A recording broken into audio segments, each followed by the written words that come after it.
il sème pour les moissons futures. Sankara participe de ce qu'on appelle des gens qui ouvrent les horizons fermés.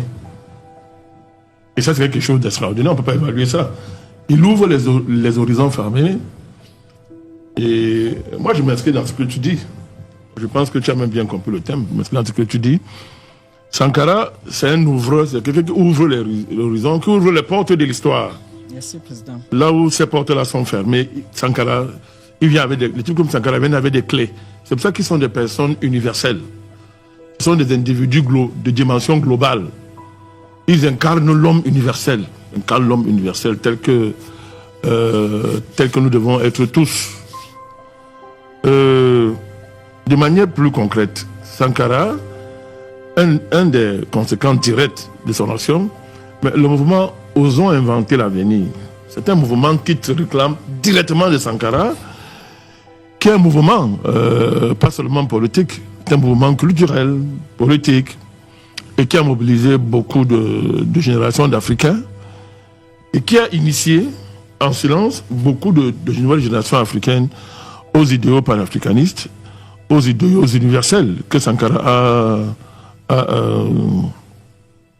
incarné.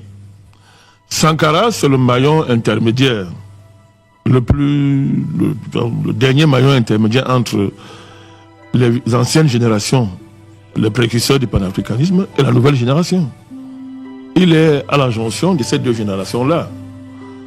Il n'y a qu'à voir l'onde de choc que sa mort a causé sur l'ensemble du continent. Moi, à l'époque, en 86, aujourd'hui j'en ai 54. Imaginez l'âge que j'avais en 86.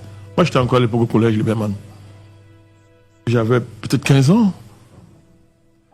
Mais pourquoi j'ai vibré à la mort de Sankara?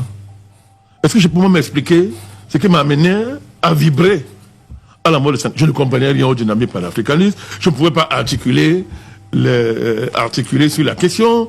Je ne pouvais même pas dire 3 mots sur la question. Mais pourquoi à sa mort, j'ai senti comme si j'avais perdu un parent proche? Quand Sankara meurt en 86, je disais ça, je suis étudiant. Je suis au collège Liberman, 86. J'ai pratiquement 15 ans. Hein. Oui, j'ai 15 ans pratiquement. Je pose la question de savoir, mais qu'est-ce qui m'a amené à vibrer, à me reconnaître en lui? C'est comme si j'avais perdu un proche parent. Et on était nombreux comme ça. C'est ça un personnage universel. C'est ça une grande incarnation historique qui vient ouvrir les portes fermées, qui vient changer l'histoire. Ça, Sankara, on ne juge pas son action à l'immédiat ou même dans... Non, c'est une action éternelle. C'est-à-dire qu'il marque l'histoire et il entre dans le panthéon des hommes éternels. C'est un dieu, Sankara, c'est un dieu. C'est un dieu, c'est un dieu, c'est un dieu, Sankara. Parce que ce qu'il a incarné, comment un homme a réussi à récapituler dans sa personne toutes les aspirations des Africains? C'est ça le génie. On s'en fout. Le Burkina est petit pour lui. C'est quoi le Burkina? Le Burkina, c'était un poste de travail. Et petit. Il fallait bien qu'il ait un poste de travail. Le gars a incarné en lui toutes les aspirations des Africains. Et c'est ce que moi j'appelle un panafricaniste. Un panafricaniste au-delà des théories, du patrimoine théorique, tout ce qu'on doit tous maîtriser et revendiquer et incarner. Un panafricain, c'est quelqu'un qui peut prendre en charge les problèmes de tous les pays africains dans leur globalité et les problèmes de chaque pays africain dans sa particularité. C'est un panafricaniste. Et Sankara, c'était ça. Quand ce gars parlait dans ses discours, il ne parlait jamais pour son pays. Il parlait toujours pour l'ensemble des pays africains, pour tous les opprimés du monde entier.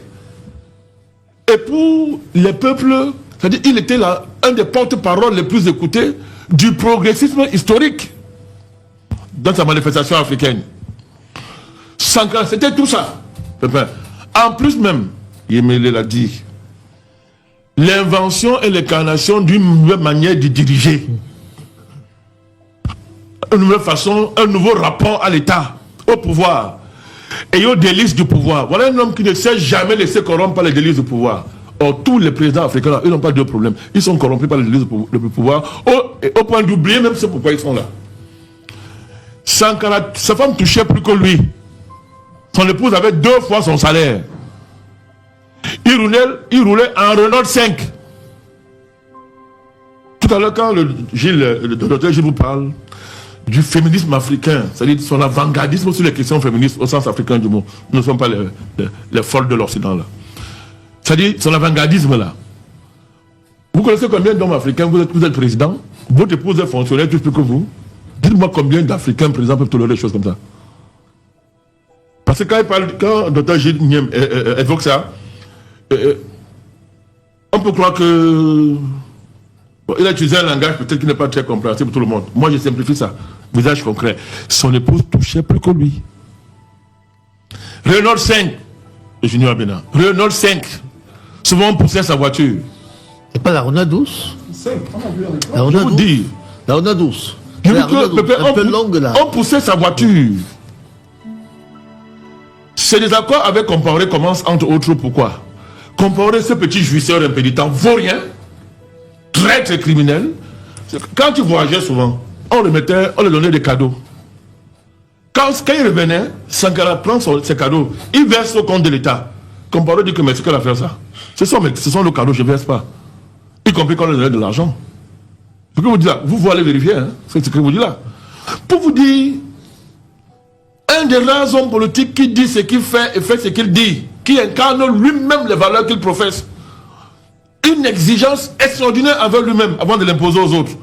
Mais c'est-à-dire que cet homme-là, c'est rarement dans... C'est-à-dire, Sankara, c'est la matière première pour les gens comme le Dr Gouma, d'une véritable université politique africaine. Une véritable science politique africaine doit avoir pour matière première, entre autres, Sankara. Parce que Sankara, c'est la synthèse de tous les précurseurs du panafricanisme, depuis l'Antonio Firmin. On parlait même plus loin, depuis que les Africains se battent pour la liberté. Sankara a synthétisé tous ces gens-là en lui, dans son style, dans sa voix, dans son élégance, dans la passion qu'il mettait dans ses combats, dans l'incarnation et le don de soi. Très en avance sur son temps. On peut que c'était un voyou comme Compaoré pour trahir ça. Regardez à quoi il ressemble aujourd'hui. Quel Africain peut se revendiquer d'un vaurien comme ça? Laissez Compaoré là où laissez-moi parler avec ma passion. Je crois qu'il est exilé quelque part en Côte d'Ivoire. Vous pouvez parler de Sankara, c'est être passionné. Je crois qu'il est exilé quelque part en Côte d'Ivoire. C'est un vaurien. C'est-à-dire que ce type-là, c'est une malédiction pour l'Afrique. Vous croyez que demain qui va se revendiquer de Compaoré? C'est trop facile à tous les temps de vouloir caresser les têtes comme ça. Non. Non. C'est-à-dire que je suis en train de parler. Si votre cœur ne vivre pas, comme vous parlez de Sankara, ne parlez pas de lui. Comme on parle de Sankara, c'est avec son cœur, son âme. C'est comme ça qu'il était un homme vrai. Il nous a fait rêver et il incarne ce rêve-là. Sankara est indépassable. Très bien. Vous savez, tout à l'heure vous avez demandé pourquoi les dirigeants africains font semblant.